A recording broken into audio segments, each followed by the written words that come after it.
Welcome back, ladies and gentlemen, to another week wrap up of Dead Linger tweets from their website. There's actually quite a few that went out this week, and some of them very interesting. And just as I was kind of wrapping up my day at work, I came in here and there was one from today, even. So let's just take a look. This is on the front page. They got their little Twitter tracker thing.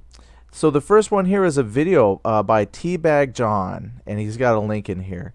And I tell you what, when I saw this, I got, oh great, someone put a video, and their name is Teabag John. And the first thing I thought was, oh boy, here comes a Call of Duty parody something. But when I watched it, it's really good. Follow the link in the tweet here, so come to the deadlinger.com website, follow it, watch it. I put a like on it. It was really good. It, to me, really showcased what this game is about as far as incorporating the elements of horror. I know I talked about this before. The game is supposed to have some horror elements to it, and this video really kind of showcases what it should be. I can't really explain it beyond that. Please watch it. Give them a like. It's great.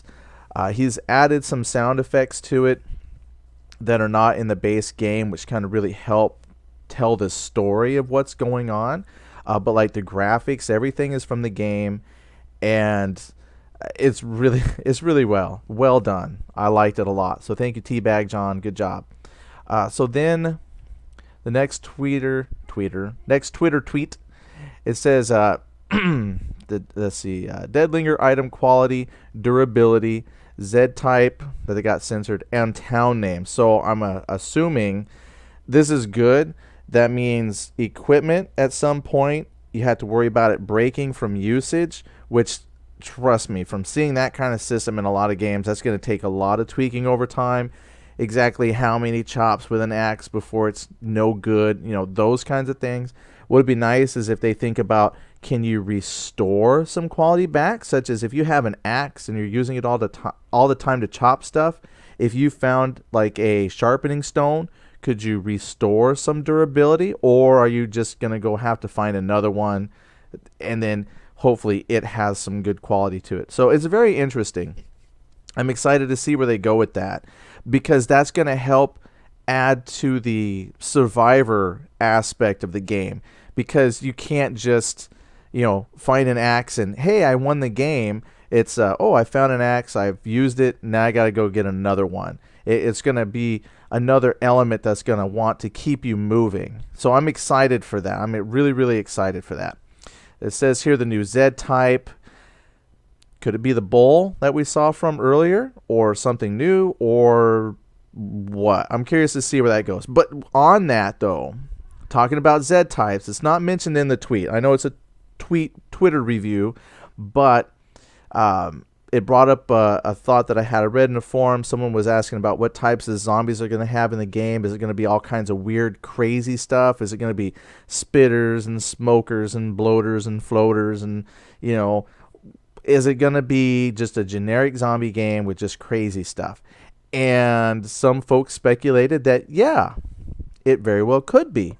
But then somebody pointed out that a recent I won't say recent, but a previous interview had stated that a lot of those things are all going to be options.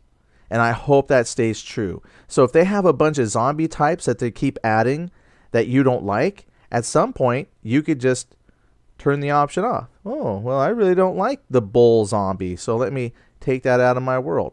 And to me, that's excellent, because that really adds to the true meaning of what a sandbox is. It's your sandbox, your toys, bring the toys you want, leave the toys you don't want. So that's exciting. And town names, that's going to be very interesting, just because those little groupings of homes are going to have some significance. I think that's pretty cool. And that's also going to be great towards the first steps of some kind of in-game mapping system that you can make, where, gather the right materials, boom, you now have an in-game map that you can follow.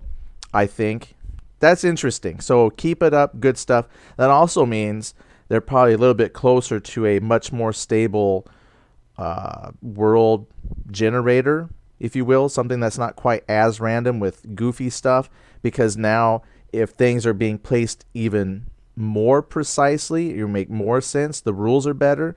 I could see now you can start assigning random names like welcome to signs. I don't know how they're going to do it, but it's interesting. Then they have another one here from Jeff from yesterday, the 30th of January. They're going to combine the development blog or developer blog, vlog, if you will, from build 12 and build 13, which is fine. I was always wondering why I never saw a video blog there for build 12. And I guess because they said that was a rushed out, I shouldn't say rushed, but it was kind of a maybe last minute. I'm not sure we want to call it before like the holidays hit. And so just the way timing went, they never took the time to sit down and make one, or didn't have the time. So it'd be interesting to see them combine the two. And my first thought was great. So he could say for the first 5 minutes, here's all the cool features we've added. And then in the second part, when he talks about build 13, he could say, and here's the things we just took out and replaced it with. So, it's like, oh, cool. Oh, you took it out, but now we have that. So it'll be interesting to see the two combined. And I hope it's extra long.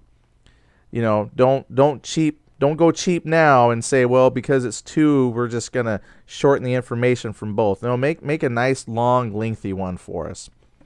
And let's see, after that, we have also from yesterday, from Richard Keen. It says durability, items break after too many uses. So ties in, I think, a little bit with the other one where I think they're now talking about quality levels and durability. So again, got to worry about stuff breaking, which is great. I still think that's great. But the thing that it brings is they're going to have to balance that often. Because again, how much is too much use and what ways are you using it cause that durability to drop.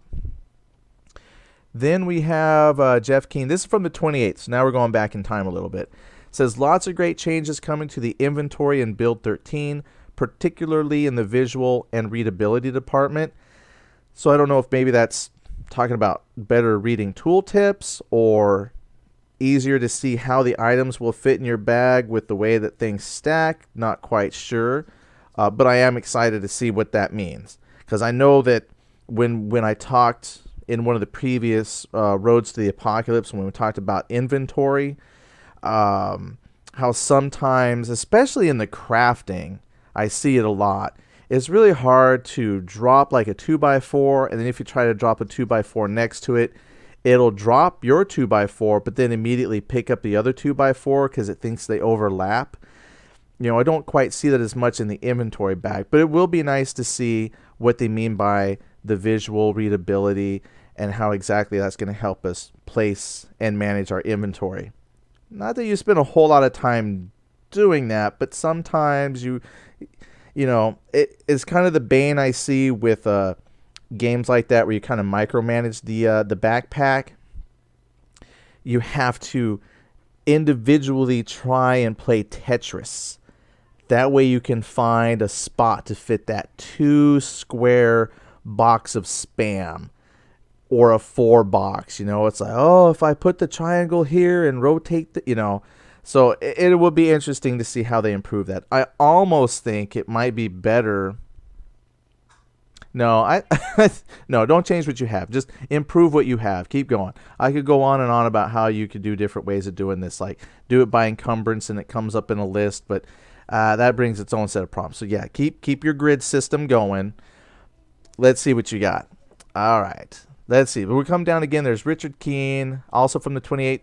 It says, going over all item attributes, equipment benefits, defense, speed, durability, and quality. So I can see they're really, really putting a lot of time on the items.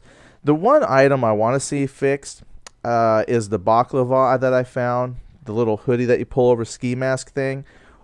When I've only found one. And I hope that this is something that they fix because they're talking about attributes. And I know they mentioned some working on their third-person model system. I know that that's one item that when you wear it, I got an error. I didn't report it as a bug. I don't know if they know about it, but when I put it on, it said there was an error. There was no external view for it. You know how like when you put on a cowboy hat, you see the rim or the brim of the cowboy hat, or like if you put on a football helmet, you can see part of the football helmet. Well, the baklava doesn't have that. When you put it on, it gives you an error that there's no window, no graphic for it. And then when you go to that third person view, the baklava doesn't even fit on your head. It like sits sideways. It kind of looks like, you take those funny arrows and you stick it over your head and it looks like the arrow's going through your head. Well, the baklava does that. It goes through your head and it divides your head in half. So you can see like the front of your face, and then you have a baklava as like a little headdress thing. I know this isn't talking about fixing that, but it just made me think of that item attributes and things, because it has a tooltip that says if you want to be a cool ninja or a special forces guy, here's the thing. So don't ask me how the two relate. It just made me think of that when it said going over all item attributes. Well, I don't think wearing it necessarily was an attribute, but it's nice to see that they're going over the items, maybe more tool tips explaining how attributes work, and then actually applying those attributes to you. And it was really cool because speaking of item attributes, somebody said in a post that I read, hey, how come they don't set the zombies up so that there's one base zombie who has like attribute 1 and everything, just a basic person zombie.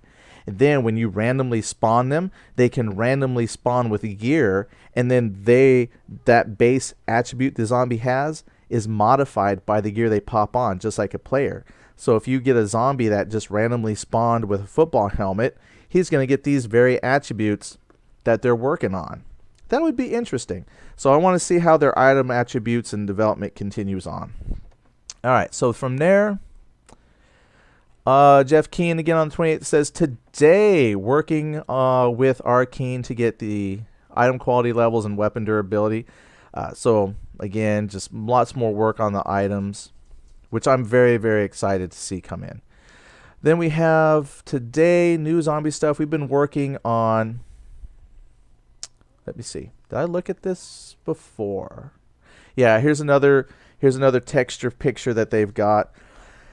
And that's good, because I've seen some pictures, like if you go to the Kickstarter or just do a random internet search for images for the Dead Linger, and you're going to see a lot of concept art that they've posted or people have posted, and it looks really, really good compared to the zombie that they currently have in build 12. So to see stuff like this, that's very cool, and I hope that some of those make it into build 13, because I really, really am tired of that one zombie. So if they give it a couple textures, and even if there's like 3 different textures that it could possibly spawn, it would be nice just to see some variation in the zombies. And so here's one of the concepts they have, and I kind of like that. I'm not going to spend too much time on it, but it'd be some of the pictures they've shown, kind of show different states of decay of the zombie, which I think is very cool. So that's good. Let's come back here. Then we'd like to remind everyone that we're focusing on the cooperative survival play before any of the PvP, which is fine. PvP we know is going to be in there. It's part of multiplayer. It's coming, and it's not an afterthought. So it will be integrated for the folks who want it, and then they're going to have PvE and co-op for those who want that. So again, that to me is the definition of a sandbox game. Give you the choice. What do you want, PvP or PvE? This is going to let you decide. How that's all incorporated, we'll see in the future, because right now, like they said, the cooperative survival stuff first, which is cool. That's fine. The only reason why I'm interested in PvP, normally I don't like it at all, but I was watching some videos and I thought, I'm so tired of watching, these poor guys play and they just get ganked and sniped, and if they do a Twitch, live stream, people will server hop until they find the guy who's playing the game live and then kill him, and then brag about it on the guy's channel while people are watching. That kind of stuff is silly, because that just means people are tooling around on PvP to be jerks, right? Not everybody. Some people actually use the PvP as a valid, like a role playing tool. It has some validity to it. And the way that I saw this for myself was I was playing 7 Days to Die. My son and I built a bunch of stuff. Like we've got our underground cavern. We were building tunnels. And it was a server that just had he and I. And I thought, that's awesome. There's no one to bother us. And it was a PvE only server. Okay, so you're like, well, wait, you just said PvP. This PvE server, a person joined, and my son and I panicked. We were like, oh, someone joined the server. So we immediately started rushing for our underground base, and he found us, and he followed us into it. He couldn't kill us, okay? But here's the thing. He can screw around with everything he wants and destroy things that we've built and fill in and crush and demolish the tunnels and stuff that my son and I spent hours on gathering materials, digging and mining, and we can't stop this guy. He can totally troll us in the game, and there's nothing we can do. Like in a PvP game, you could just kill him and then put an end to it. But there's no admins or anything to say, hey, admin, this guy on a PvE server is destroying our stuff. So I hate to admit it, but to some degree, PvP is needed just to protect you from jerks. It's not a perfect world. So, if you play a PvE game, in the Dead Linger shouldn't be a problem because people can't just come and destroy your home, but they could destroy your barricades or structures that you have built just to be jerks. And if you had a PvP server, you and your friends could defend that dwelling from the jerks. So just think about it. I'm not a fan of PvP, but it could have a use just to protect the time that you've invested in the game.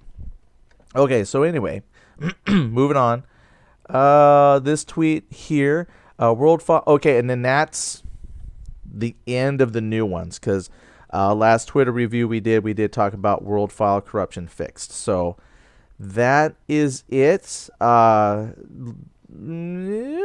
about one a day.